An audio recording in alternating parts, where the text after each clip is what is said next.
When can you retire? Typically, this question requires a lot of number crunching, but today I'm making things nice and simple for you. As a financial planner, I've probably answered this question 1,000 times, but I have noticed a pattern.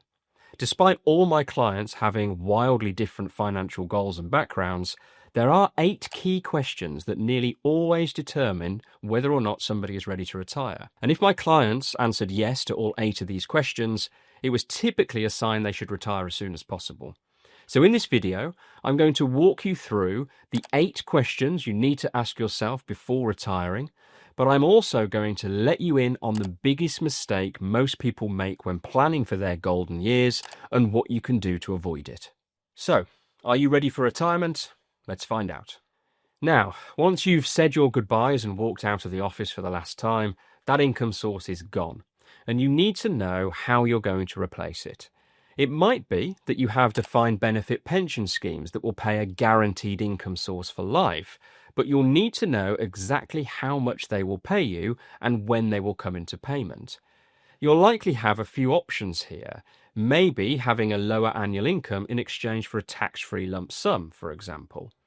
You'll really need to get to know the ins and outs of your scheme and what it will provide. But if you've got one of these, it will definitely put you on your way to retiring in comfort. And whilst we're on the topic of guaranteed incomes in retirement, don't forget your state pension, as this is likely to be a big piece of the puzzle. Again, you need to know how much you're going to get and when. So I recommend going to gov.uk and getting a forecast. I'll leave a link in the description. This will also help you to spot whether or not you're on track to receive the full entitlement and what you need to do to get there. Alternatively, you might have rental income from a property that you let out, or you might be staying on in a smaller capacity at work, which will still bring in an income until you decide to knock it on the head entirely. So the first question you need to say yes to is simply, do you have reliable income sources for retirement already? If you can answer yes to having different sources of income in retirement, you are one step closer to making it happen. But it's important to think about how secure and stable these income sources are. Be careful not to completely rely on things like a potential future inheritance or selling your business for a particular figure. These things have a habit of not playing out the way you might expect. By the way, just before we move on to question number 2, if you want an even more detailed version of this checklist that'll allow you to actually dig into the figures and work out a proper retirement plan, you can download our free retirement checklist in the description. So, now we know what income sources you can rely on, it's time to take stock of the wealth you've built up in other areas. What other assets can you draw on to cover your dream lifestyle? Things like personal pensions, stocks and shares ISAs, general investment accounts, etc. The key thing here is access. You need to be able to draw down on them as needed. Remember, for example, you can't access pensions until age 55, soon to be 57, and the equity tied up in your home is of no use to you here unless you're planning on downsizing or releasing equity in some way. So the next question you need to answer is, do you have other liquid retirement savings and investments? If you have healthy investment pots you can draw on, it's a good sign retirement is on the horizon. One of the best positions you can put yourself in is one where you can use guaranteed or reliable income streams to cover your basic essential needs, and where your other retirement savings and investments can be accessed whenever you need to cover the nice-to-haves and holidays. Now that we know how much money you'll receive in retirement and where it's coming from, it's time to figure out if it'll actually be enough. Do you have a proper written budget of how you want to be spending your money? This is essential, but perhaps even more important is that you've reviewed your real spending to make sure this budget isn't a work of fiction. It's about being aware and deliberate here, aware of how you're spending your money and deliberate about how you want to spend your money. So our third question is, do you know how much you actually need? I recommend you break things down into 3 categories. Essentials, the boring stuff, heating and eating as I like to call it. Discretionary, the nice-to-haves, theatre tickets, eating out. And finally, holidays. If you have all this information and you review it each year, you're in good shape to be thinking about retirement. Now, this next one is pretty obvious, but it's also where I see a lot of people trying to desperately push a boulder uphill. And it comes down to a simple fact. A wealthy retirement is easier to achieve when you aren't servicing monthly payments paying down debt. And ideally, this should all be dealt with before you pack up from work. Now, if you've still got some time left on your mortgage, for example, this doesn't mean retirement is impossible, but you will have to factor in spending more from your assets more quickly as you continue to cover these monthly payments after you've finished work. And that makes it a lot more challenging. So the question is, are you debt-free? If, for example, you're carrying an interest-only mortgage on a buy-to-let that is really profitable, with the rent more than covering the payments, you might be all right. But you'll need to plan for a scenario where you find yourself without a tenant for a period because you'll still need to pay the monthly mortgage costs. There's no doubt that being completely debt-free puts you in a much stronger position to retire with confidence.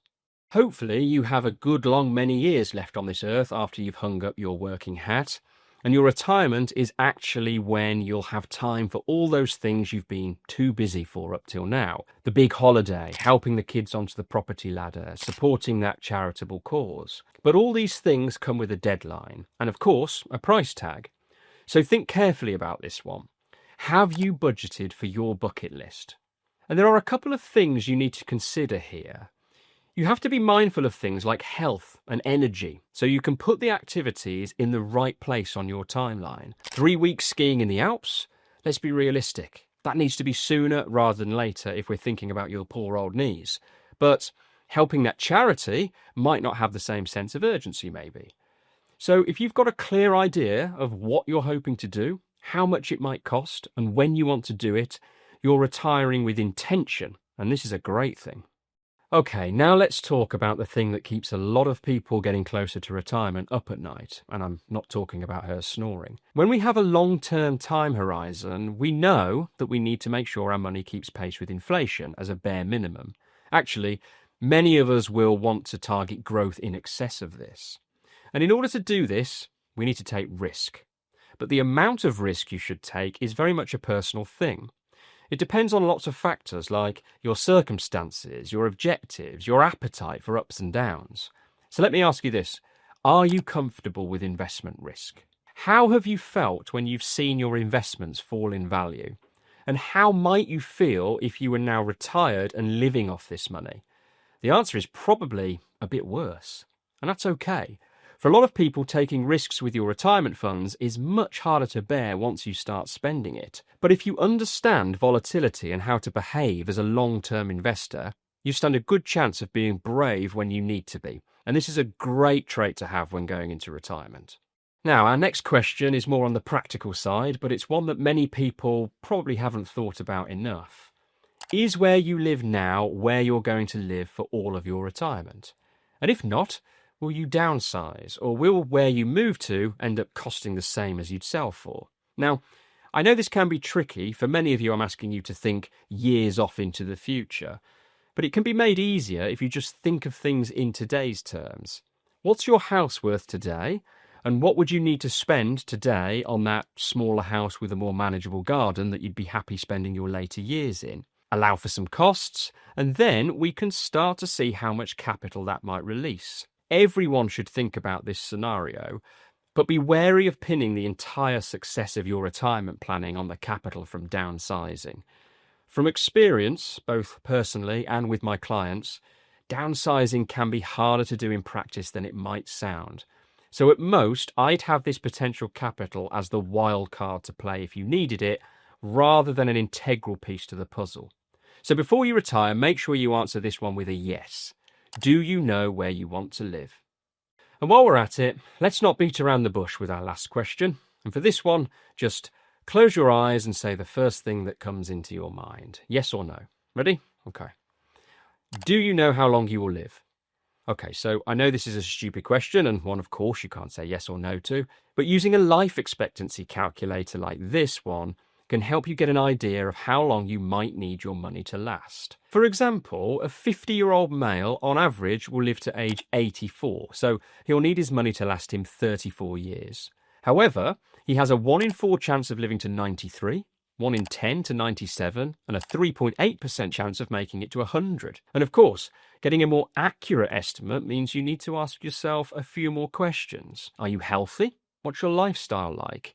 Are your parents still with us? How old were your grandparents when they passed away? Now, I should mention that when I'm building retirement plans for my clients, I plan for longevity all the way up to age 100, so we can see what might happen if they do need their money to last that long. However, this thinking is only sensible if you take note of the big mistake I see people planning for retirement make all the time. Here's what most people get wrong when they start mapping out their retirement plan. They think of their retirement in a straight line, a linear journey with a stable trajectory. But that's simply not how it works in reality. And it poses a really big risk of leaving too much money on the table unspent and a big list of regrets at the end of your story. So here's how you can do it better. Think about your retirement in terms of seasons. The go-go years, the go-slow years, and the no-go years. Let's say you retire at 60. Those first 10 years should be spent going on all those fabulous trips you've always dreamed of whilst you're fit and able. You need to front load your retirement with the fun, expensive stuff. And you need to plan for this.